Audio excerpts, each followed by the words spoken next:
Hello and welcome to Fire of Learning. I'm Justin. Latin, the language of Roman law, administration, the military, trade, the language of the people, the language of Rome. But Rome also had a second language, Greek. Greek's place in Roman history has sometimes been overlooked, but believe it or not, it was a common language, central to daily life in the empire for many Romans. In fact, at the empire's height, the majority of Romans. When the Western Empire fell, Latin even faded out of use in the Eastern Empire almost entirely within a couple centuries, and was replaced largely by Greek. Why? Why did Greek have this position in Roman society? Why did Latin die out in the Byzantine or Eastern Roman Empire? Well, in this video, we'll answer all that and more, so let's get to it.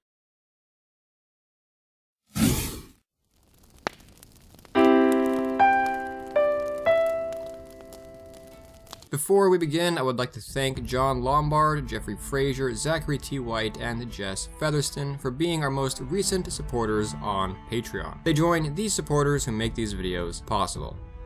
Latin was of course the official language of the Roman Empire, and was ever since the very ancient days when a very old form of Latin was spoken in central Italy in a village called Roma. The Romans took great pride in their language and expected everyone across the empire to have at least a basic understanding of it, especially if you wanted to maintain or obtain a high social status or position in the government. But it is important to remember that Rome was a multilingual empire as well. Not only were there many dialects of Latin spoken across the empire, but many different languages as well. Languages appeared, changed, and disappeared as time went on.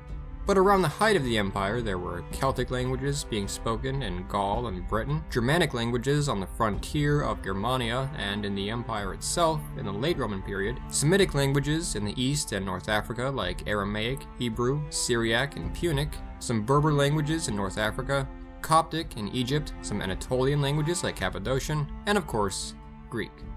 However, historians don't know as much as they'd like about many of these minority languages, unfortunately. Only around 20% of the empire was literate at its height.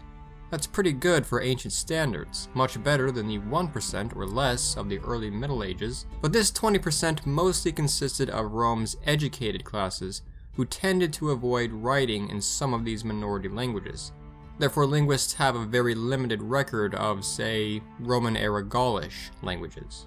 It just wasn't practical to use them in writing, especially if you were communicating with people across the empire. Greek, however, was different. Greek was spoken across the empire by the educated and upper classes. In fact, it was kind of the language of the educated and upper classes. And it enjoyed the position of being an official language of the empire alongside Latin. Why? Well, as we discussed in my Rome documentary, the Romans owed quite a bit of their civilization to the ancient Greeks. The Latin alphabet, which we still use today, came from a Greek alphabet, which came from a Phoenician one, and so on and so forth. Roman pagan religion was heavily influenced by ancient Greek religion as well. Greek culture, law, science, and many other aspects of Greek daily life made their way to the peoples of ancient Italy, including Rome, because of Italy's proximity to Greece and the Greek colonies established in the south of Italy prior to Roman dominance specifically. Roman rule over Greece itself was established later on in the 2nd century BC. Here, at this time, the Roman legion and Greek phalanx clashed in epic battles that marked the end of an era for the Greeks, but the beginning of a new Roman one. There was a little bit of animosity between these two groups after these wars at first, but the Romans still viewed the Greeks in quite a different light than they did the other peoples whom they had conquered. The Greeks were not barbarians, they were civilized. Though now under Roman rule, Greek culture and language was not only tolerated, but, as I said, encouraged and used across the empire. Not all Romans, such as Cato the Elder, liked the Greek influence in Rome, but many Romans were what are called Graecophiles, or Philhellenes, that is to say, lovers of Greek culture. Is that just a fancy way of saying that the Roman aristocrats were a bunch of weeaboos with Greek culture? Yeah. But there are also plenty of practical reasons for its use across the empire. Prior to the Roman conquest, the Greek language was not just limited to Greece. It was more like this. Why? 2 reasons. First, Greek colonization, trade, and activity across the Mediterranean. For centuries, the Greeks had maintained a strong presence in the Mediterranean world, setting up shop in places from modern Spain to modern Turkey. Secondly, Big Alex, translated more often as Alexander the Great, was responsible as well. His empire looked like this, stretching from modern Albania to modern India. Alexander didn't live very long though, and his empire fragmented after his death, as his successors each carved out their own nations from his empire. But in his time, he made important changes to these regions that these Greek successor states carried on, including the enforcement of Greek language throughout the borders of his empire. Today, Greek language is limited to mostly Greece and Cyprus, but prior to the Roman conquest, as I said, it was more like this. Cleopatra, for example, was ethnically Greek. The Seleucids were Greek, and so on and so forth. The point being, when the Romans came to dominate these areas, because they held Greek language and culture in such high regard, and as it was already a widespread language of the East, it just remained in use as the common language of the Eastern Roman Empire, even for common people. In fact, Latin never really caught on as a language of the common people in the East. The East always favored Greek.